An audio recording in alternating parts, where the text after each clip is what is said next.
Welcome to our channel. Today we how to transfer an IRA to M1 Finance without hassles, beginner guide step by step clearly. To transfer an IRA to M1 Finance, first, open your web browser and navigate to the M1 Finance website. Log into your existing M1 Finance account or create a new one if you haven't already. Once logged in, go to the Invest tab located in the main menu. Look for the Transfers option and click on it. Here, you'll find a button to transfer an account. Select IRA from the types of accounts available for transfer. Next, you will need to provide details about your current IRA provider. Gather the account number and the custodian's information for your current IRA.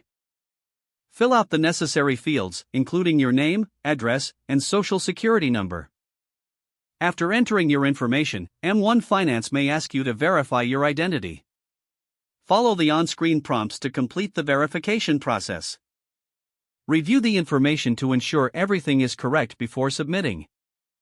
Once your transfer request is submitted, M1 Finance will handle the paperwork with your current IRA provider. You can monitor the status of your transfer through your M1 Finance dashboard. Be aware that the transfer process can take anywhere from a few days to a few weeks. During this time, you will receive updates from M1 Finance regarding your transfer status. After the transfer is complete, you can start investing in your newly funded M1 IRA. Familiarize yourself with M1's investment options and portfolio management features. This will help you make informed decisions about your investments moving forward. If the page does not load, refresh the browser or try again in a private or incognito window. Make sure you are using the correct email address, then retype it carefully to avoid small typos. If your password is not accepted, use the reset option and create a new strong password you can remember. Check your spam folder for verification or security emails, then complete any requested confirmation steps.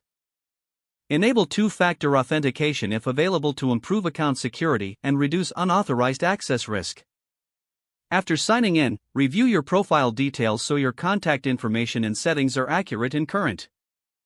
If you see an error message, note it down and try again after restarting your device and internet connection. Log out when you finish, especially on shared devices, to keep your account and payment information secure. If the page does not load, refresh the browser or try again in a private or incognito window.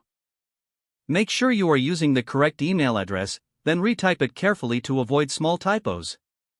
Don't forget to like this video and subscribe to our channel for more step-by-step tech guides.